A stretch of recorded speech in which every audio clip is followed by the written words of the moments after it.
Hello नमस्कार दोस्तों, एक बार फिर से आप सब लोगों को आपके अपने ही चैनल लेट्स गोल पर दिल से स्वागत है।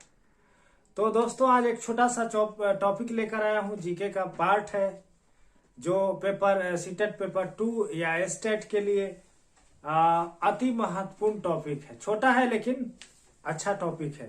तो चलिए शुरू करते हैं, देरी न करते हुए। चलिए आज पढ़ेंगे हम लोग भारत के नियंत्रक एवं महालेखा परीक्षक कैग के बारे में। भारत के नियंत्रक एवं महालेखा परीक्षक कैग के बारे में आज हम लोग पढ़ेंगे। तो कैग का जो उल्लेख है अनुच्छेद 148 से 151 के बीच। कैग का यही सवाल पूछता है कि भारत के नियंत्रक एवं महालेखा परीक्षक यानी कैग का जो उल्लेख है भारत के किस संविधान के किस अनुच्छेद में है, तो 148 से 151 के बीच। पहली बात। दूसरा बात है कि इसकी नियुक्ति कैग की नियुक्ति कौन करता है? राष्ट्रपति करता है। कैग की नियुक्ति राष्ट्रपति करता है। तो इसे आप याद रखेंगे, यह कई बार एग्जाम में पूछा गया है। दूसरा है कि अनुच्छेद 148 में कैग का पद का सृजन है।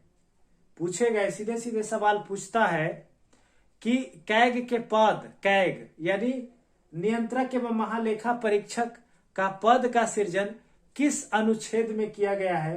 तो अनुच्छेद 148 में किया गया है। यह बात आप याद रखेंगे। दूसरा है अनुच्छेद 149। अनुच्छेद 149 में क्या है? तो कैग के कार्य एवं शक्तियों का वर्णन है। कार्य एवं शक्तियों का वर्णन। कैग के कार्य एवं शक्तियों का वर्णन किस अनुच्छेद में?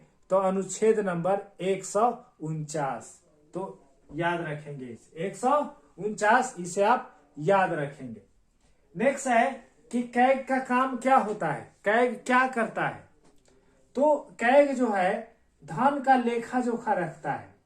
धन का लेखा जोखा रखता है, चाहे भारत सरकार का हो या राज्य सरकार का हो। दोनों का जो धन व्यय होता है पूरा का पूरा लेखा जोखा कौन रखता है? तो वह लेखा जोखा रखता है कैग यानी नियंत्रक एवं महालेखा परीक्षक रखता है। तो इसे आप याद रखेंगे। नेक्स्ट है अभी कैग के अध्यक्ष कौन है? तो गिरीश चंद्र मुर्मू। गिरीश चंद्र मुर्मू अभी कैग के अध्यक्ष हैं। तो इसे आप याद रखेंगे। हो सकता है आने वाले जो सीटेट पेपर 2 है उसमें यह कहीं ना कहीं आपको देखने को मिल सकते हैं। तो गिरीश चंद्र मुर्मू जो है वह अभी कैग के वर्तमान अध्यक्ष हैं। तो इसे आप याद रखेंगे। नेक्स्ट पॉइंट बनता है कि कैग के जो सदस्य होते हैं उनका वेतन कहां से दिया जाता है? तो संचित निधि से दिया जाता है। वेतन जो होता है कैग का जो वेतन होता है वह संचित निधि से दिया जाता है। इसे आप याद रखेंगे। लेकिन एक और सवाल पूछा जाता है यहां से कि संचित निधि का उल्लेख संविधान के किस अनुच्छेद में किया गया है? तो अनुच्छेद नंबर 266। अनुच्छेद नंबर 266 यानी संचित निधि जो है उसका उल्लेख है अनुच्छेद नंबर 266। तो इसे आप याद रखेंगे। नेक्स्ट है कि कैग के सदस्यों का जो कार्यकाल होता है वह कितना होता है? यह कई बार एग्जाम में पूछा गया है। तो 6 वर्ष या 65 वर्ष।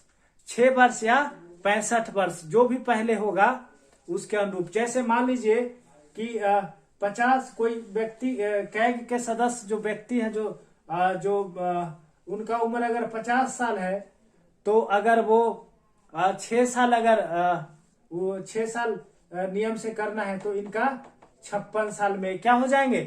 रिटायर हो जाएंगे। यह 56 साल में रिटायर हो जाएंगे। दूसरा मैटर अगर देखेंगे 65 वर्ष के आयु में, मान लीजिए कि 62 वर्ष अगर किसी व्यक्ति यानी कैग के सदस्यों का उम्र अगर 62 वर्ष है तो इनका ऐसा नहीं है कि 6 साल जो पूरा हो जाएगा यानी 65 वर्ष याद रखेंगे।